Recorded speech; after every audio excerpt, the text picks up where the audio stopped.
Ang kwentong ito ay hango sa totoong buhay. Mula ito sa isa nating kabayan na itago na lang natin sa pangalang Ar-Ar.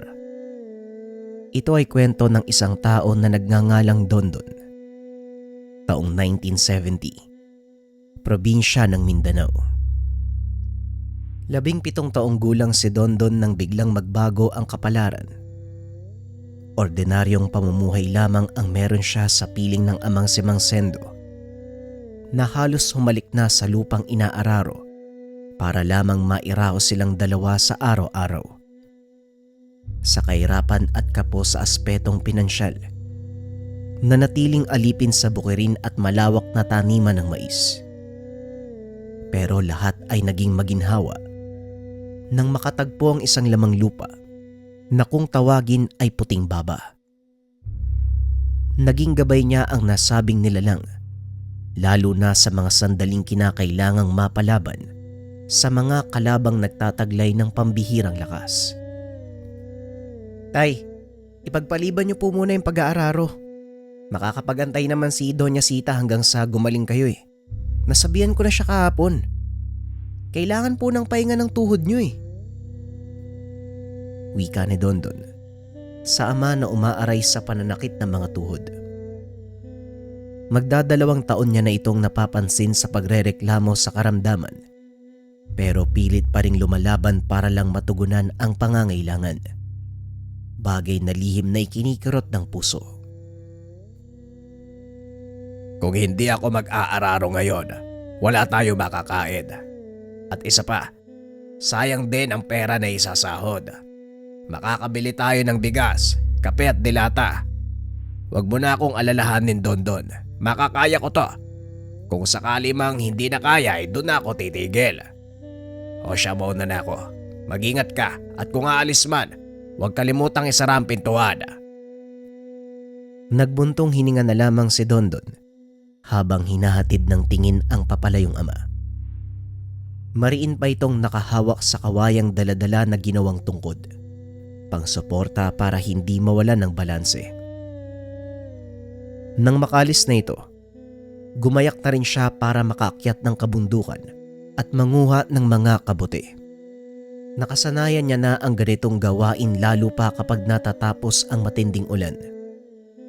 2 hanggang 3 katamtamang laki ng buslo ang madalas na makuha. Ang iba ay binibenta sa kapitbahay at ang natitira ay kanilang inuulam. Naging maingat siya sa pag-akyat ng bundok dahil madulas ang daan. Kagabi pa lang tumila ang ulan, matapos 2 araw na walang tigil sa pagbuhos. Pagdating niya sa itaas, napangiti siya dahil bumungad ang hindi mabilang na mga kabuti. Kumikinang pa ang iilan na ipinagtataka niya, subalit hindi na pinansin dahil sa tuwa. Nakangiti pa habang isa-isang binubunot. Sa dami nito, mabilis na napuno ang 3 buslo. Pagkatapos si Dondon sa pangunguha, nagpa siyang mamulot ng bunga ng sampalok. Hindi na kailangan pang akyatin ng puno dahil maraming nauhulog sa baba. Sariwa naman at pwede pang makain. Nagugutom siya at buwat nang wala ng prutas na makita, yun na lamang ang pinagtiyagaan. Nang mapansin ang papadilim na kalangitan, ilang sandali lang ay pwede nang bumagsak ang ulan. Nagmamadali siyang bumaba ng kabundukan. Saktong pagdating ni Dondon ng tahanan ay bumuhos ang malakas na ulan. Tamang-tama rin dahil may dala siyang kabuti, ilalaga at gagawing ulam para sakto ang panahon sa mainit na sabaw. Inihanda niya ang mga sangkap sa kusina. Hinugasang mabuti ang maputik na kabuti. Pagkatapos ay hiniwa-hiwa ng katamtamang laki. Habang abala ang atensyon sa ginagawa, sa gilid ng kanyang paningin ay meron siyang nakita. Anino ng isang bata na palakad-lakad sa likuran. Makailang ulit niya itong nilingon, subalit wala namang namamataan. Inisip na lamang ni Dondon na baka pinaglalaroan lamang ng sariling paningin.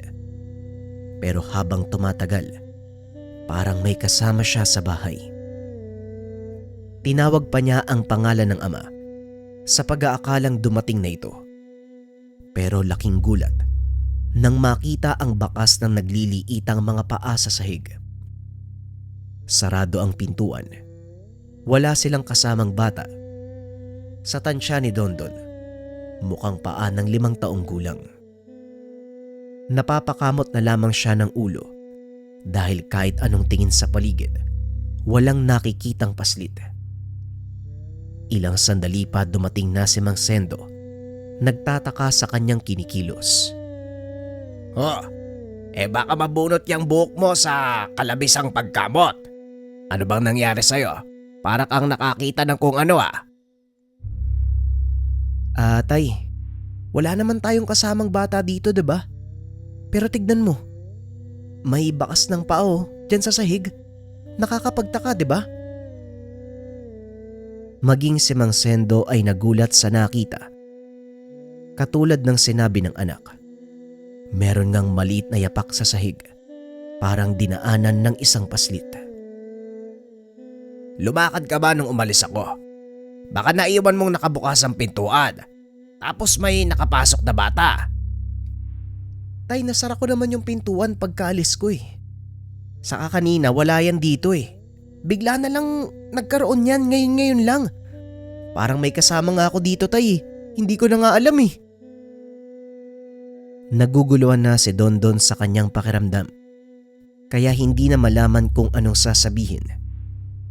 Si Mang Sendo naman, hindi na binigyan ng pansin ang mga yapak sa sahig. Pinunasan na lamang ng basahan para maalis at matapos ang usapan. Para sa ama, naiwan ng anak ang pintuang nakabukas. Kaya maaaring may nakapasok na bata doon sa loob.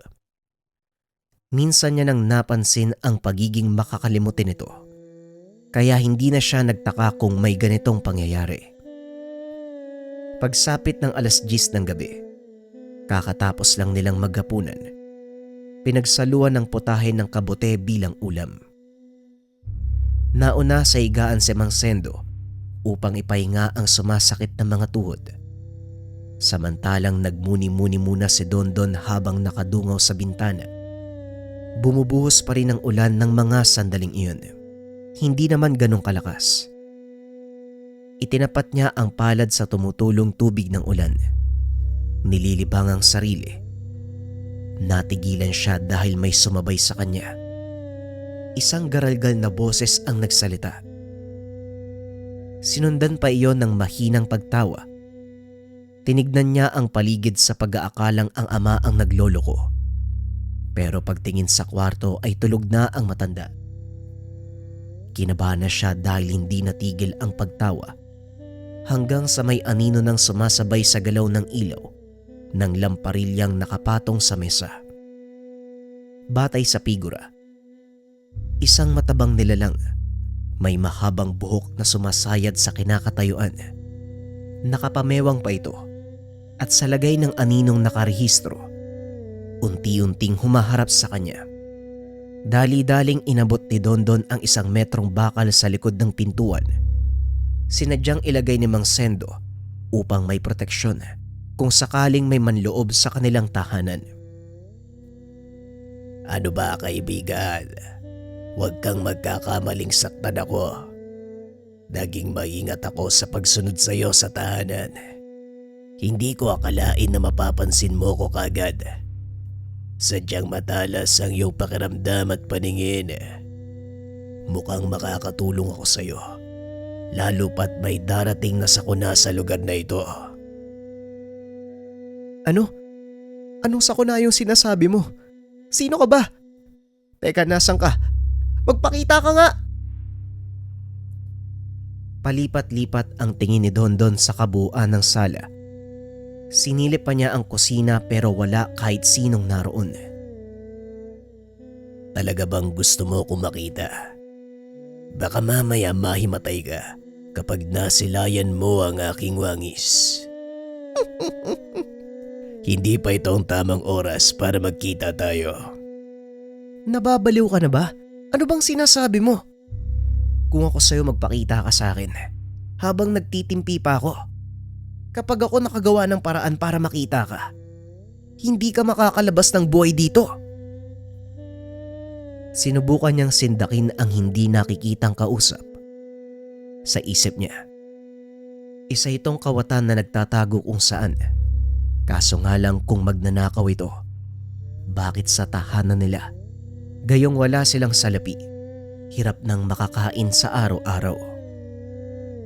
Tama yang naisip mo, kaibigan. Nababasa ko yan.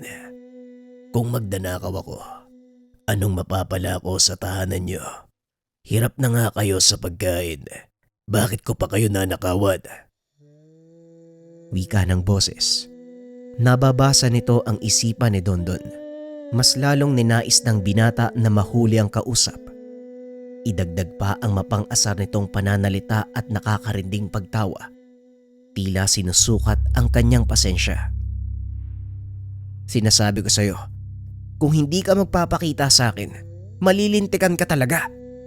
Huwag mo ngang binabasa yung isipan ko. Tumawa na lang ang boses. Maigpit na ang pagkakahawak ni Dondon sa bakal, habang isa-isang sinisilip ang lugar. Nang walang makita, nahampas niya ang mesa. Dito na nagising si Mancendo at naabutan ang anak na mag-isang nagsasalita. Hoy Dondon, gabing-gabi na nag-iingay ka pa dyan. At saka sino ba yung kausap mo? May pampas-ampas ka pa sa mesa. Tignan mo yan. Kakaayos ko lang yan tapos masisira na naman. Ikaw talagang bata ka kung ano-ano ang ginagawa mo. Kung hindi ka pa inaantok, abay humiga ka na lang. Napayuko na lamang si Dondon nang mahuli ng ama. Nang balikan niya ng tingin ang anino ay wala na. Hindi na rin maramdaman ang presensya ng nilalang.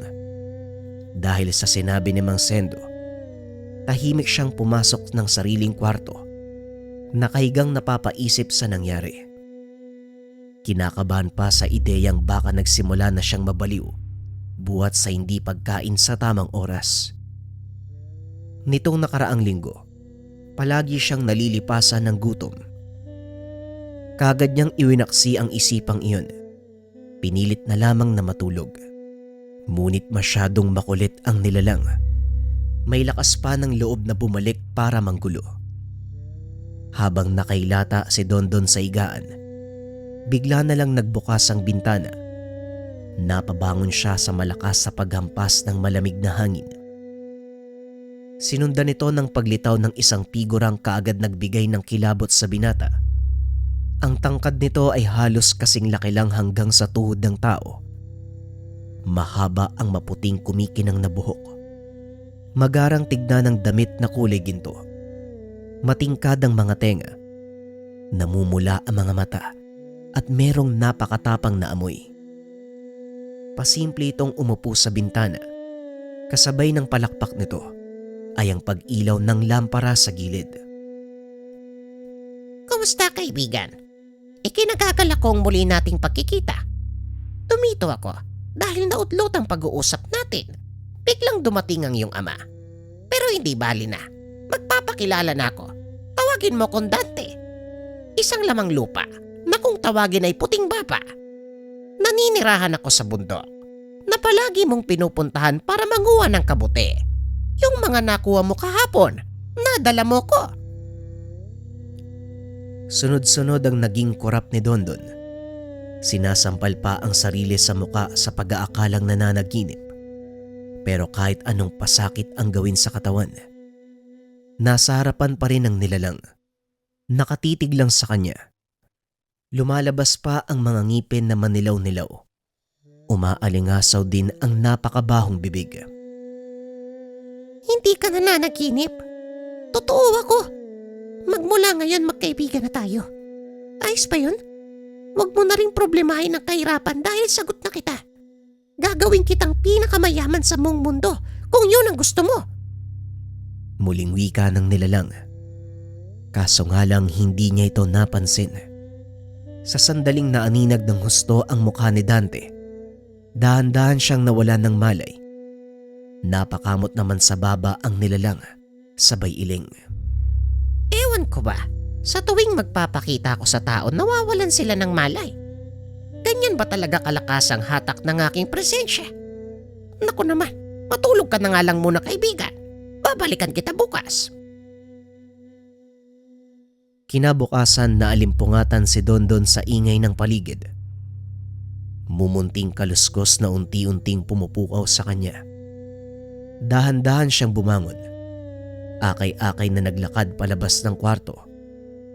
Naabutan niya ang ama. Naghahanda sa pag-alis patungong bayan. O anak, gising ka na pala. Mabuti yan, naalis muna ako ha. Pupunta lang ng bayan para makabili ng kaba ng bigas. Si Doña Sita kasi, nagbigay ng malaking salapi bilang bayad niya sa isang buwang pag-aararo. Ewan ko ba, bayad naman na yun pero nagbayad pa uli. Nagpasalamat na lang ako dahil may panggastos na tayo sa loob ng ilang buwan. Tunay ngang talagang may milagro ano. Sige po tay, mag-iingat po kayo. Tugon ni Dondon. Mabigat pa ang pangangatawan nito. Naupo na lamang siya at pinakalma ang sarili. Sa kanyang pagpapahinga, lumitaw si Dante doon sa bintana. Kaibigan, kakagising mo lang tapos matutulog ka uli? Nga pala, nandito ako para pagsabihan ka. May masamang mangyayari sa kalsada mamayang 7:00 ng gabi. Siguraduhin mong pupunta ka doon para matulungan ang mag-inang sasalakayin ng aswang. Kagad napatayo si Dondon nang makita si Dante na nakaupo sa kanyang tabi. Hinampas niya ito ng nadampot na baso, subalit tumagos lamang sa katawan ng lamang lupa. Nanginginig siyang lumayo kay Dante, pero patuloy na lumalapit sa kanya ang nilalang. Teka, huwag kang lalapit sa akin, ano ba? Tigilan mo nga ako! Ano ka ba? Engkanto o demonyo? Anong klaseng nilalang ka ba? Bakit ka nandito sa amin? Wika ni Dondon.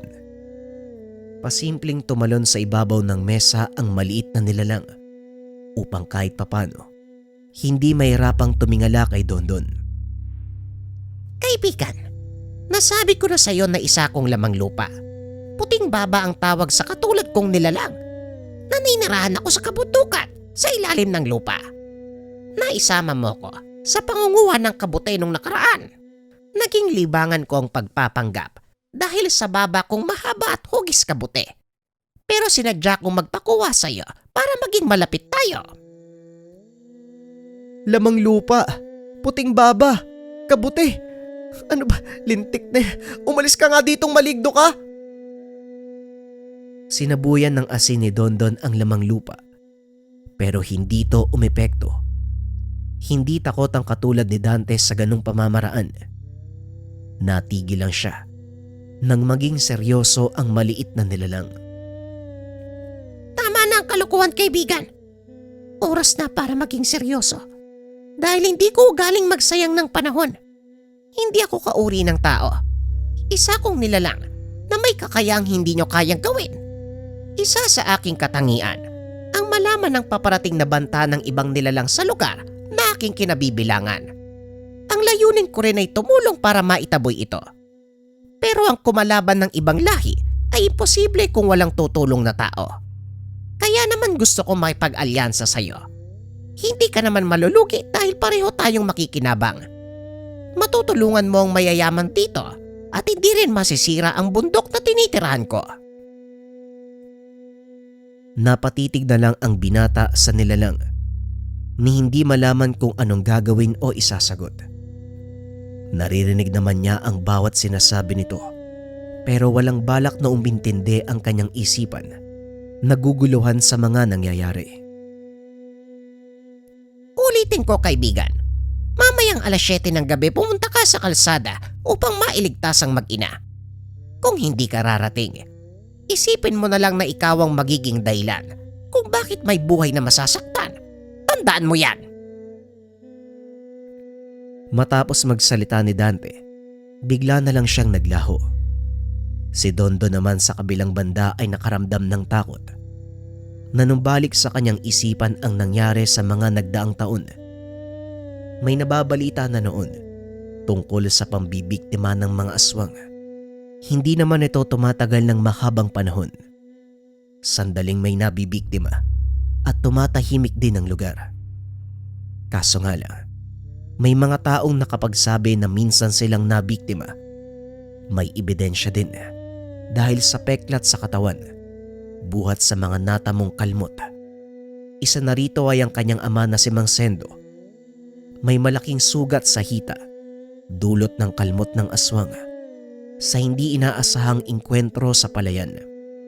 Nakaligtas naman ang matanda, pero may natanggap na sugat. Sa sinabi ni Dante, kinabahan ng husto si Dondon. Sumapit ang hapon. Mag-isa lamang ang binata sa bahay. Hindi pa dumarating ang ama galing bayan at wala nang paramdamang lamang lupa. Pero naaalala pa rin sa kanyang isipan ang sinabi ni Dante. Nagsimula na siya magdasal. Sinambit ang pangalan ng kung sino-sinong santo para hilingin na wag sanang mangyari ang sinabi ni Dante. Ngunit ang elementong iyon, malakas ang pangamoy lalo na sa banta ng kalabang lahi. Partikular ang mga aswang na silang kadalasang nananansala sa bundok na tinitirahan. Ang puting baba ay uri ng lamang lupa na ayaw magpaistorbo sa pananahimik sa itinuring bahay, pero may mga pagkakataon na doon nagaganap ang sagupaan ng mga aswang kontra tao o aswang kontra sa aswang. Walang ibang salaring sinisisi ang lamang lupa kung hindi ang aswang. Kung hindi dahil sa nasabing nilalang, walang gulo na makakarating sa kabundukan. Pumatak na ang alas 5. Nababahala na si Dondon dahil malapit na ang oras na binanggit ni Dante. Doble ang kanyang kaba dahil wala pa ang ama. Walang karamay sa kasalukuyang sitwasyon. Patuloy na lumipas ang oras. Sumapit na ang alas 7. Nang mga sandaling iyon, kahit anong pigil pa ang gawin ng binata, hindi niya magawang tanggihan ang boses na tumatawag sa kanya. Hanggang sa natagpuan ang sarili, nasa kalagitnaan ng tahimik at mahabang kalsada. Madilim ang paligid. Nakakabingi ang katahimikang bumapalot. Nanginginig na siya. May nararamdamang presensyang hindi pagmamay-ari ng tao. Umaalingasaw na rin ang amoy. At bago pa makita ng kakarating na nilalang, kagad nang nakapagtago si Dondon. Katulad ng sinabi ng puting baba, may aswang na nagbabantay sa kalsada. Ilang sandali pa, natatanaw na ni Dondon ang ilaw mula sa sulo na bitbit ng isang ina. Karga-karga ang umiiyak na sanggol.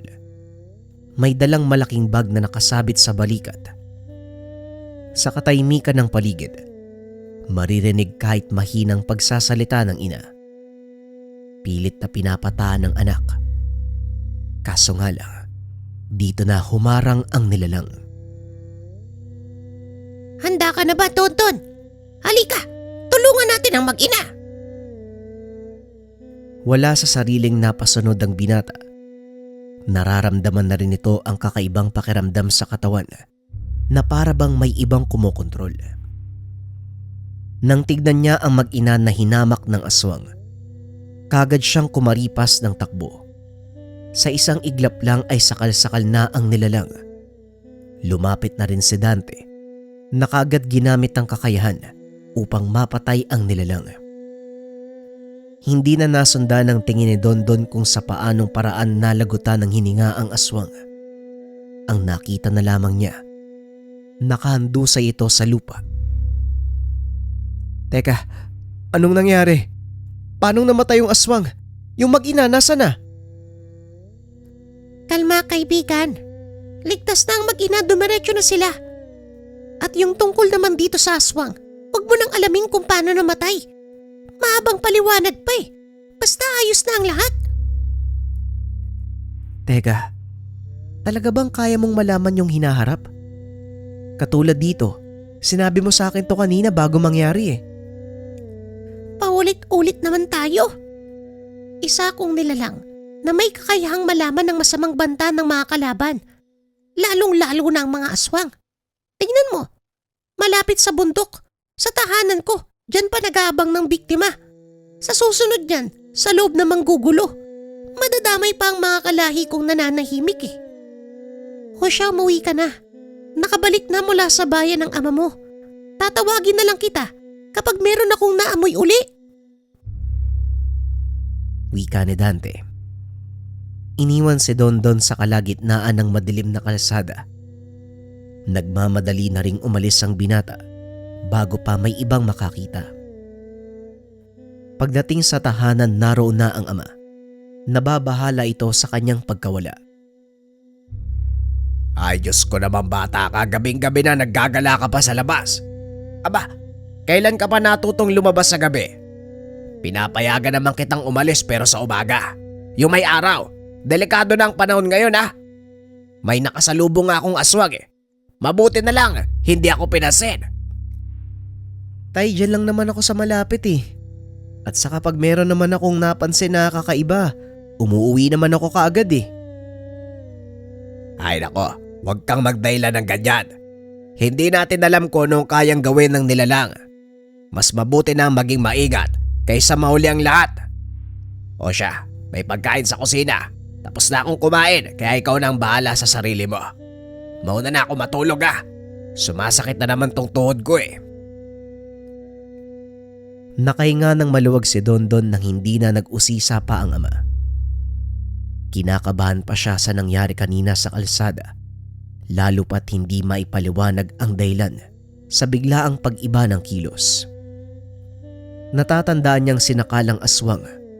Meron siyang pambihirang lakas na nararamdaman. Ito ang iniisip niya ngayon. Inaantay ang paglitaw ni Dante upang magtanong. Subalit hindi nagpakita ang lamang lupa hanggang sa mga sumunod na araw. Sa paglipas ng 1 linggo, hindi nagpapakita si Dante. Inisip na lamang ni Dondon na naginip siya ng gising ng mga sandaling iyon. Wala ring bali-balita sa lugar at nasa ayos na ang lahat. Pero ang hindi niya maintindihan, ang biyayang natatanggap sa araw-araw. Ang kanyang ama, palaging nakakauwi ng salapi. Nag-aararo lang naman ito sa bukirin, pero daan-daan ang pasahod. Oh, bakit parang hindi ka masaya may naiimbak tayong pagkain? Kanina ka pa nakatayo dyan walang ibig? May problema ba, Dondon? Wala naman, tay. Napapaisip lang po ako eh. Paano kayo nakakakuha ng ganong kalaking pera? Gayong pag-aararo lang naman yung trabaho mo. Hindi naman ganong kalaki yung binibigay sa'yo. Yung amo natin ngayon matipid doon. Pero ngayon hindi na. At saka hayaan mo na. Huwag mo masyadong isipin. Ang importante nakikinabang tayo. Samantalayin natin ang pagkakataon habang malaki pa ang bigayan. At isa pa, marangal na trabaho ang pag-aararo kaya wala tayong dapat na ikabahala. Ayaw nga pala. Ikuha mo ako ng kabote. Napadaan ako sa kumpare ko kanina eh. Naghahanap siya. Damihan mo rin para sa atin. Matagal na tayong hindi nakakaulam nun eh. Wika namang Sendo habang inaayos ang mga pinamiling dilata at bigas sa kusina. Nabuhayan ng loob si Dondon sa sinabi niya. Kaagad na umalis ang binata dahil gusto ring makibalita kay Dante. Doon niya natagpuan ang lamang lupa, kaya hindi nalalayong magkita sila muli. Subalit natapos na lang siya sa pangunguha. Walang nilalang na nagpakita sa kanya. Sa pagsapit ng gabi, hindi makatulog si Dondon. Naupo siya sa harapan ng bintana at matamang pinagmasdan ng paligid. Ilang sandali pa, nagulat na lamang sa biglaang pagsulpot ni Dante. Pasensya ka na kung ngayon lang ako nagpakita, kaibigan. Tulog ba ang tatay mo? Kung oo, halika. May nangangailangan ng tulong mo. Hindi na nabigyan ng pagkakataong makapagsalita si Dondon. Kaagad siyang dinala ni Dante sa lugar kung saan unang bumungad ang aswang na nakaantabay sa labas ng bahay ng komadrona. Kasalukuyang may nanganganak ng sandaling iyon. at ang nilalang ay nag-aantay ng tiyempo upang makuha ang sanggol. Seryoso ba to?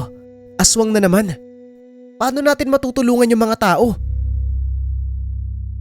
Sige, gamitin mo to. Maliligtas mo ang tao sa pamamagitan ng bato na yan. Nagtataglay yan ng kakaibang lakas at walang laban ng aswang dyan. Lumakad ka na, Dondon. Nakasalalay sa iyo ang kaligtasan ng sanggol. Hindi na nakapalag ang binata dahil naglaho na si Dante. Nanginginig siyang nakatitig sa hawak na bato na nabigay sa kanya. Kumikinang, nag-iinit. Unti-unti rin nararamdaman ni Dondon ang kakaibang enerhiya sa kanyang katawan. Hindi malaman kung saan nanggagaling. Ang sumunod niyang napansin ay ang paglapit sa aswang. Kinaladkad palayo at hinamon. Tila nagbago ang kanyang ugali sa sandaling iyon. Parang mabangis na hayop na walang aatrasan. Kahit sino pa man ang karap. Sa isang iglap, bumulagta ang aswang. Ni hindi matandaan ng binata kung paano niya napatay.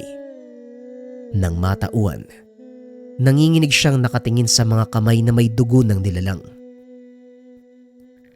Huwag kang matakot, kaibigan. Ganyan talaga. May pagkakataon na madudungisan ng dugo ng kalaban ng ating kamay para lang sa kaligtasan ng iba. Teka, paano ko nagawa yun?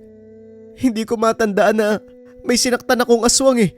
Kinaladkad ko, oo, pero hindi ko ginalaw. Hayaan mo. Sa susunod na mapapalaban ka, malinaw mong matatandaan ng bawat detalye. Ngayon ingatan mo ang mutya ko. Yan ang magsisilbi mong gabay para mapuksa ang mga aswang na maglalakas loob na mambiktima sa lugar nyo.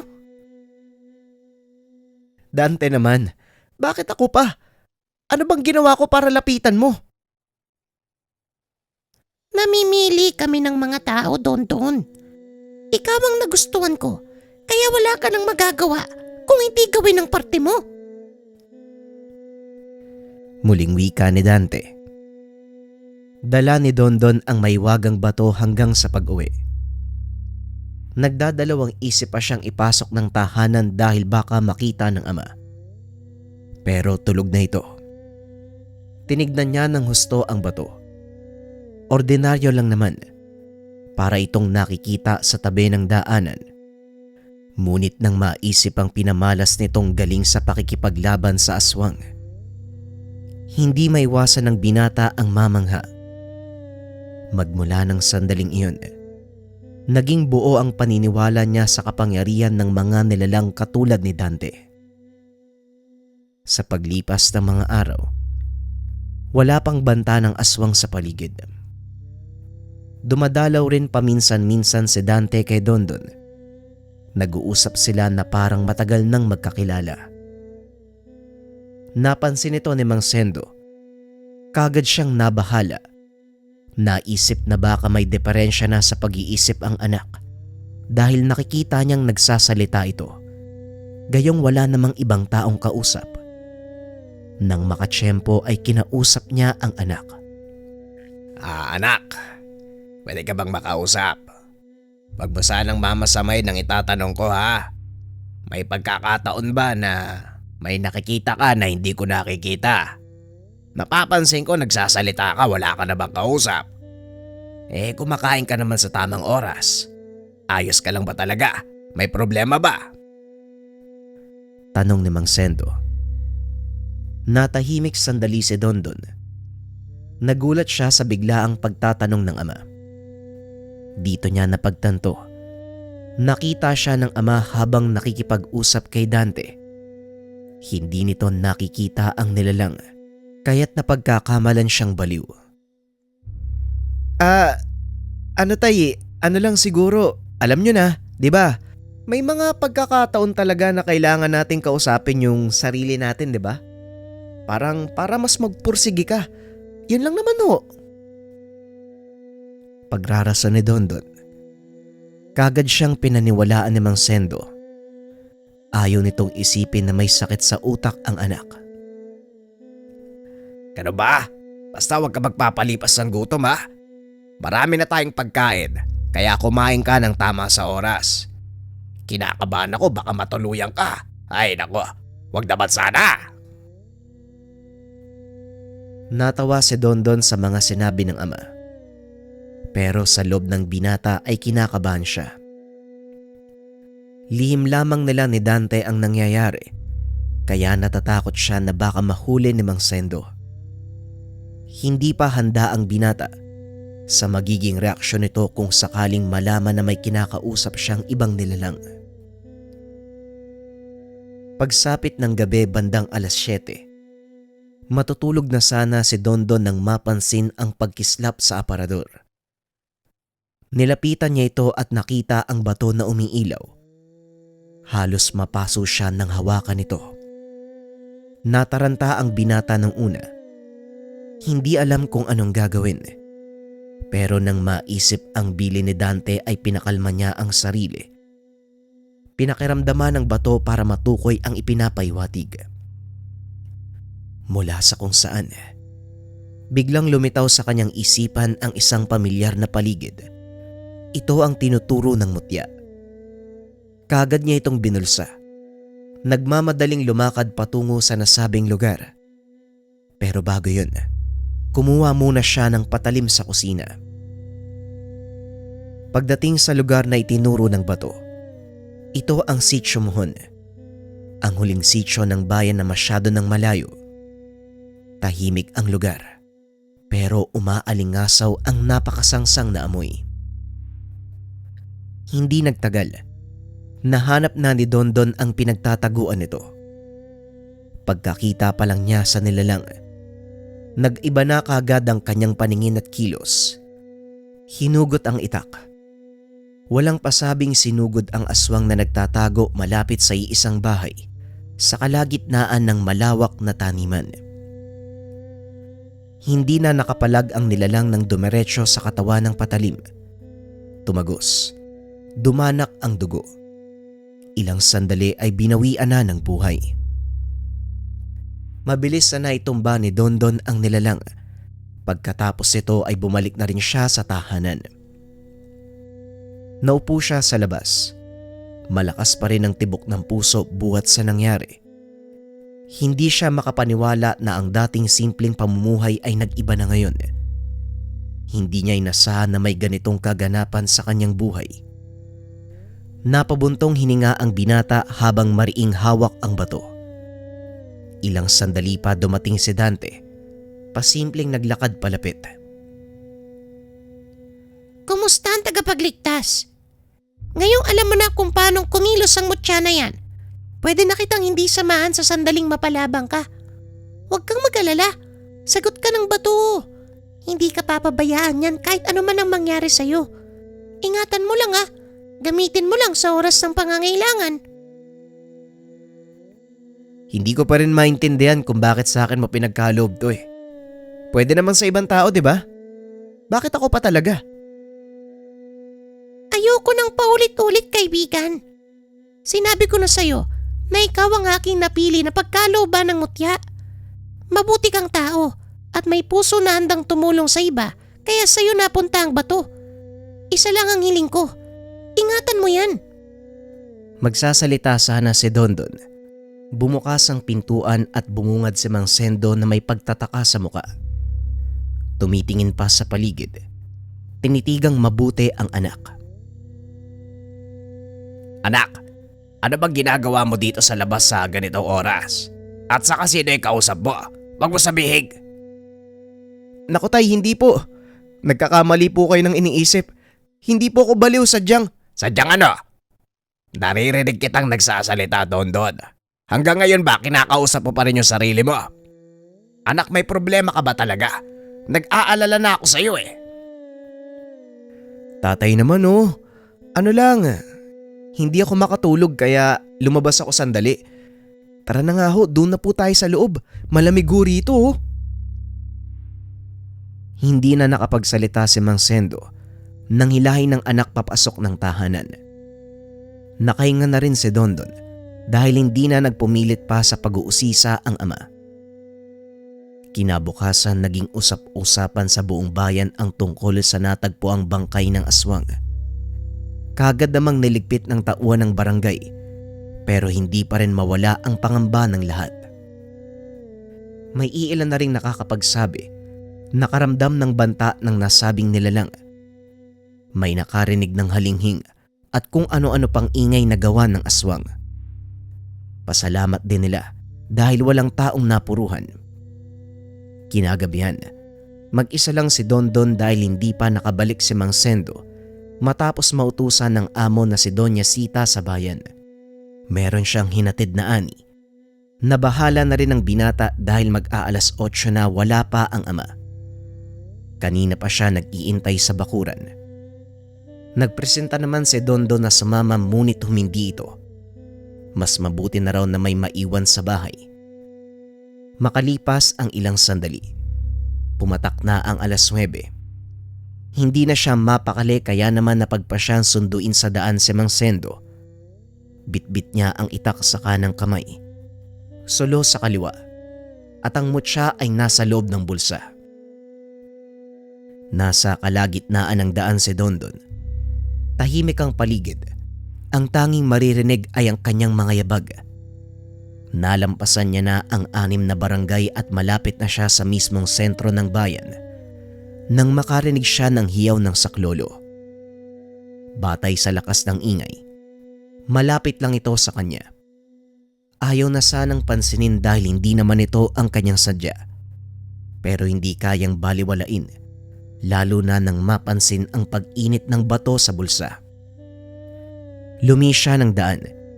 Hinanap ang pinagmumula ng sigaw. Nakarating ang binata sa taniman ng pinya. Kakaani lang ng prutas kaya walang sagabal sa malawak na lupain. Buhat sa unahan, nakita niya ang aswang na hinahamak ang 2 bata. Kagad siyang sumaklolo at ginamit ang kapangyarihan ng mutya. Nang magawa niyang makuha ang atensyon ng nilalang, sinenyasan niya ang mga bata na umalis. Ginawa niya na ang tungkulin at pinarusahan ng aswang. Halos magutay-gutay ang katawan ng nilalang sa dami ng taga na binitawan.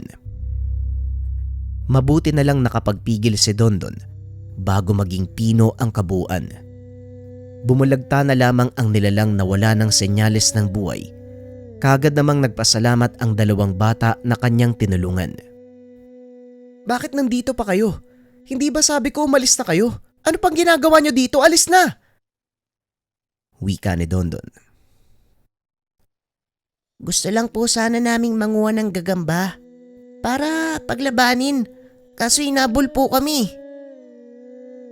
Yan ang sinasabi ko eh. Bakit ba kasi kayo nangunguha ng gagamba?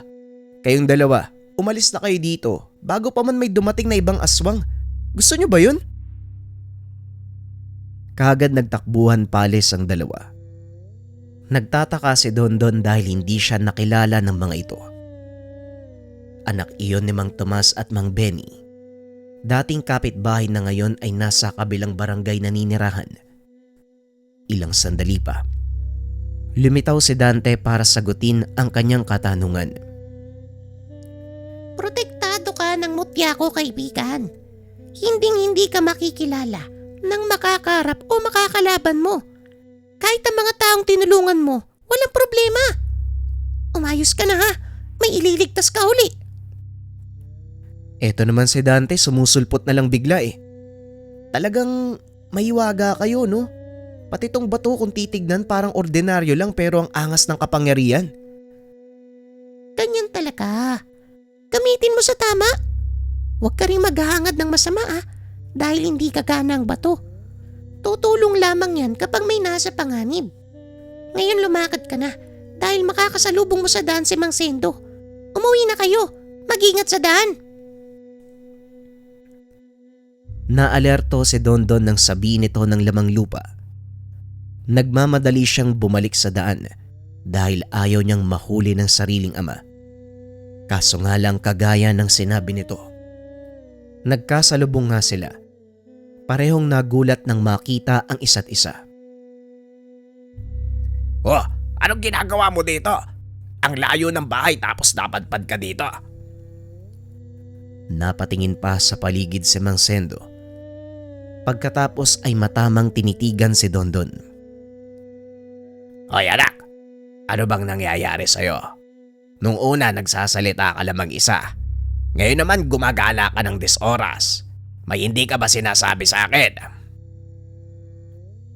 Kagad sumagot si Dondon sa maling iniisip ng ama.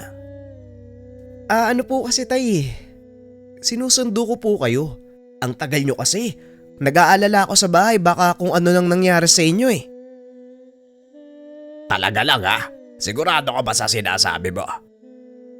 Pakiramdam ko may hindi ka talaga sinasabi sa akin eh. Dondon, tatay mo ako. Huwag ka matakot na magsalita. Oo nga tay, tatay nga kita tapos kung ano-ano yung iniisip nyo. Halika na, bago pa lumalim ng husto yung gabi oh. Maupos na yung sulo natin.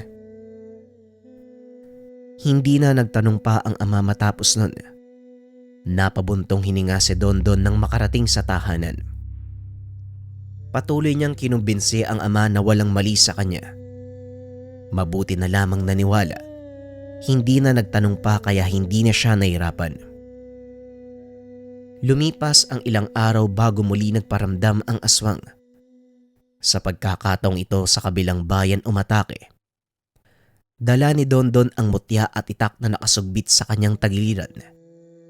Nagmamadali niyang pinuntahan sa kinalalagyan ang nilalang na halos makapasok na sa pinupunteryang bahay. Walang nakapansin. Tulog na ang mag-ina sa tahanang iyon. Naiwang nakabukas ang malaking bintana kung kaya't nakahanap ng pagkakataon ang aswang na pumuslit. Pero bago ito mangyari, nagawa na ng paraan ng binata. Kinaladkad niya sa malayo ang nilalang upang doon parusahan. Naging mabilis ang pangyayari. Sinubukang manlaban ng aswang. Paulit-ulit na kinalmot si Dondon. Sinubukan pang mangagat pero hindi na hinayaan ng binata.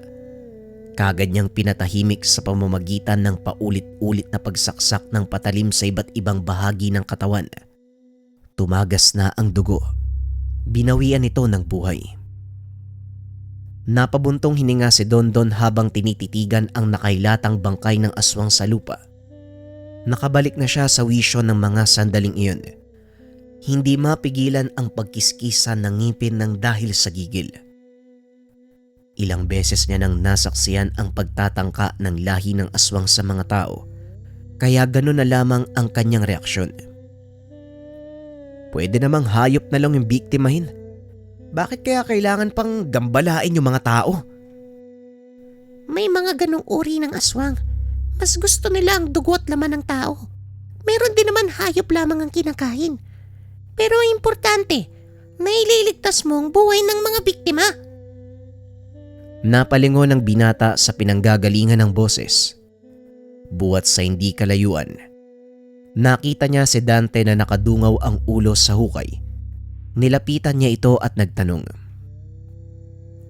Ilang aswang pa ba'y makakalaban ko para matapos na to? Ilang inosenteng tao pa ba yung kailangan malagay sa alanganin? Hindi na to pwede, Dante.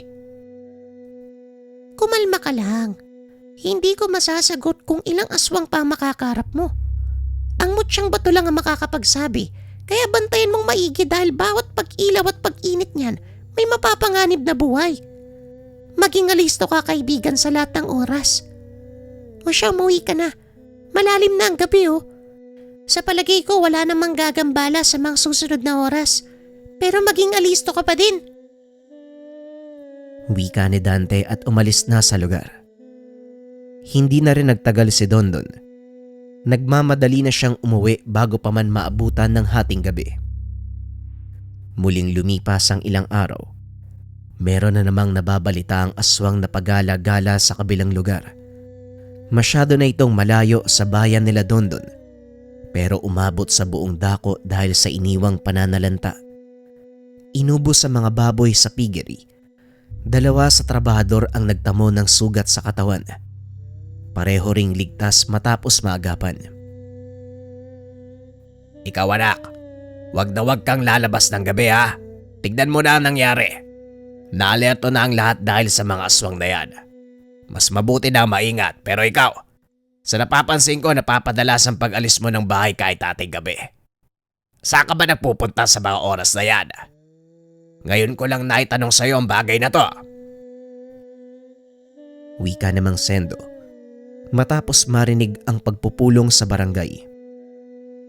Inalerto ng kapitan ng bawat lugar upang makapaghanda sa banta ng nilalang. Muling kinabahan si Dondon sa tanong ng ama. Hindi niya akalain na napansin pala nito ang kanyang paglabas sa tuwing magbibigay ng senyales ang mutya. Ano kasi tay, naglalakad lang po ako bago matulog. Huwag mo nga ako niloloko. Sa kayong hawak mo. Ano yung batong hawak mo? Kulang na lang isipin ko. Ano ba, may kapangyarihan ka ba? Kung ano ginagawa mo? O adik ka? Wika namang Sendo sa anak. Alam niyang may tinatago si Dondon. Gustuhin mang puwersay ng anak para sabihin ito. May tiwala naman siya, pero hindi maiwasang mag-alala. Ay nako, kung ayaw mong sabihin, bahala ka. Basta iwas-iwasan mo yung paglabas ng gabi, maliwanag. Nakahinga ng maluwag si Dondon, pero naroon pa rin sa kanyang puso ang pangamba sa lihim nito. Pagsapit ng gabi, kakatapos lang nilang magapunan nang pumasok si Dondon sa kwarto. Aayusin sana ang mga kinuwang sinampay, kaso nga lang muling nagbigay ng babala ang mutya. Kagad niyang sinara ang pintuan para hindi makita si Mang Sendo. Nang mahawakan ng mutya, nagmamadali siyang lumabas. Hindi naman siya naglikha ng ingay upang hindi mahalata ng ama. Nalito si Dondon kung aling direksyon ang pupuntahan. 2 daanan ang tinuturo ng mutya, kaya hindi niya malaman kung ano ang uunahin. Pero sa huli ay nakapagdesisyon. Una niyang pinuntahan ang bayan ng Purok Chico, sityo ng kabilang bayan. Malayo na ito sa lugar na kanyang tinitirahan. Naabutan niya roon ang babaeng aswang. Nakahanda ng ambahan ng babaeng buntis na nagmamadaling naglalakad sa daanan. Pauwi na ito at mukhang galing sa trabaho dahil nakasuot pa ng uniforme. Hinila na naman ni Dondon papalayo ang aswang upang hindi mapansin ng ibang tao ang gagawin niyang pagpatay. Sa taniman ng mais kinaladkad ni Dondon ang nilalang. Nahawi pa ang mga pananim dahil sa pagdaan nila. Nagkaroon pa ng pagpalitan ng lakas dahil nanlaban ng nilalang. Dito nahirapan ng binata. Masyadong agresibo at mabilis ang kilos ng nilalang. Mas malakas din kumpara sa mga naunang nakalaban. May pagkakataon pa, kamuntikang makatakas. Buti na lang nahabol niya ng taga. Subalit kahit nagtamo na ng sugat mula sa patalim, may lakas pa ring lumaban ang aswang. Tila siyam ang buhay nito. Sa kabila ng pagbulwak ng dugo sa katawan, nakakatayo pa at gustong patayin ng binata. Ngunit sa huli, gamit ng kapangyarihan ng mutya ay tinuluyan niya ito. Sa puntong iyon, nasaksihan ni Dondon ang iba pang lakas ng mutya. Maliban sa proteksyon na ibinibigay sa kanya at sa kakayahan nitong magpatay ng kalabang aswang, maging sa mga hayop ay umeepekto ito. Hindi siya nararamdaman ng mga aso sa tuwing napapadaan, kaya hindi ito lumilikha ng ingay. Pagka-uwi ng tahanan, hindi pa man siya nakakapasok ng tahanan, naroon na ang ama at nag-aantay sa kanya. Kaagad niyang tinago ang mutya sa bulsa. Wala ka man lang bang sasabihin sa akin, anak?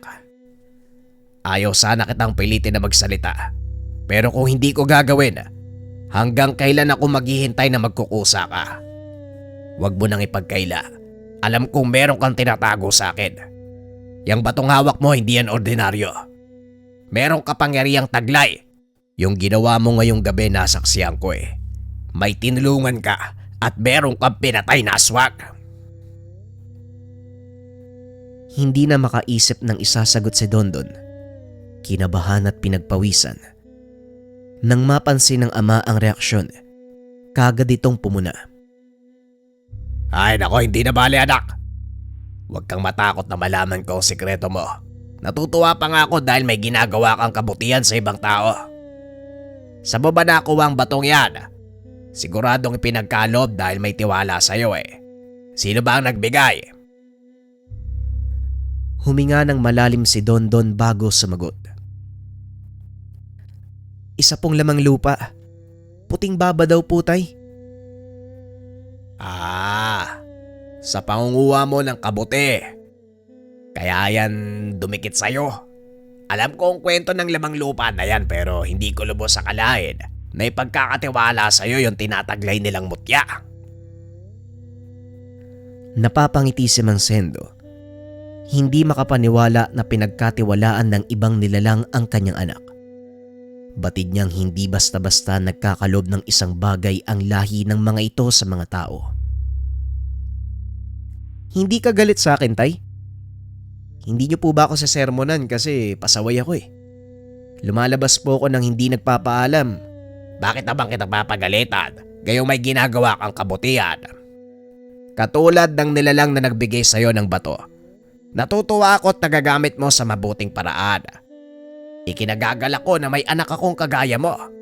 Nagpapasalamat din ako sa pagdating ng batong yan dahil naging masagana ang pamumuhay natin.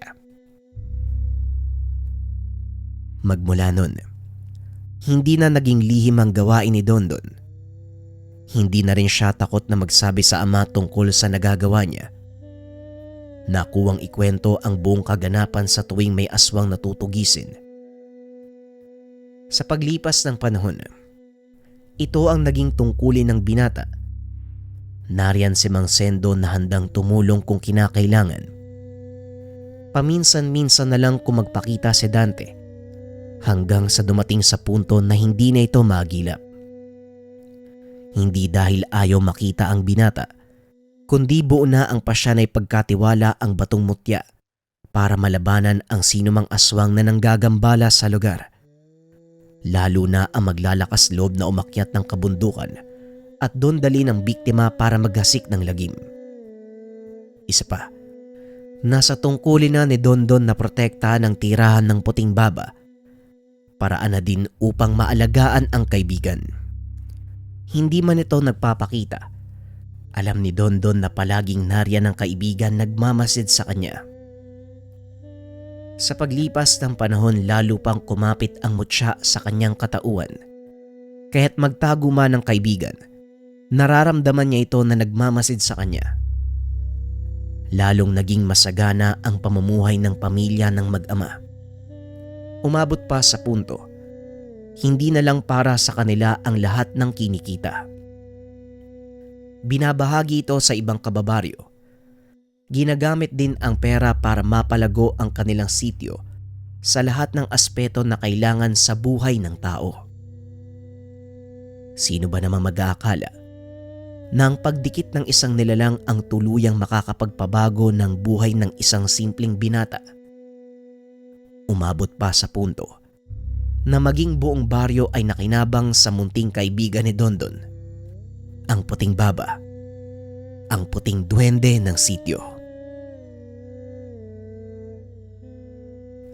Maraming salamat sa pakikinig ng ating kwento mga kabayan, Partikular sa kwentong duwende mga kabayan, Maraming karanasan tayo mga Pilipino na pumapatungkol dito kasi itong mga nilalang na duwende, sobrang malapit sila sa mga tao. Kapag nagustuhan ka nila mga kabayan, talagang gumagawa ng paraan ng mga duwende para pagandahin ang buhay. Pero kapalit nun, kailangan mong mag-alay sa kanila, kailangan mo silang alagaan, at ang pinakamahalaga, kailangan mong maging mabuting tao. Kasi kung makikita ng mga nilalang na ito na hindi mo ginagamit sa tama at napapariwara yung buhay mo, hindi ka nila tutulungan. Aalis yung mga yan mga kabayan. Kung sakaling meron kayong kwento patungkol sa mga duwende, huwag kayong mahiyang magbahagi dyan sa comment section. Maraming salamat. Paalam.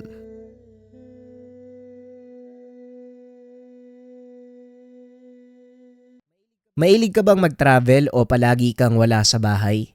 Pero natatakot ka sa lason, kulam, barang o gayuma? Eto, habak de lana keychain, bakos de gera, proteksyon at pampaswerte sa bawat paglalakbay. Ang habak de lana keychain, isang makapangyarihang proteksyon na maaaring dalhin kahit saan. Nagsisilbi itong pananggalang laban sa laso ng tao, elemento, nilalang, at nagbibigay proteksyon laban sa palipad hangin, usog, tigalpo, at iba pang masasamang espiritu. Kilala din ito sa Rebuelta, kung saan ibinabalik nito ang sumpa o malas sa pinagmulan. Binuo mula sa mga bibihirang sangkap tulad ng itim na lupa ng makiling, tawas tapol, diamante negra, bato balison, at iba pang mga sikretong sangkap. Mainam itong dalhin sa mga naglalakbay o mahilig sa hiking bilang proteksyon laban sa masasamang elemento. Bukod dito, nagdadala din ito ng pampaswerte lalo na sa negosyo. Ilagay lamang sa altar na nakaharap sa silangan para sa magandang pasok ng kita. Isang keychain na hindi lang dekorasyon, kung hindi isang espiritual na gabay at proteksyon para sa araw-araw. Kung ikaw yung tipo ng tao na madalas wala sa bahay, palagi naglalakbay, mahilig mag-travel, bagay sa'yo ang habak de lana. Subukan mo.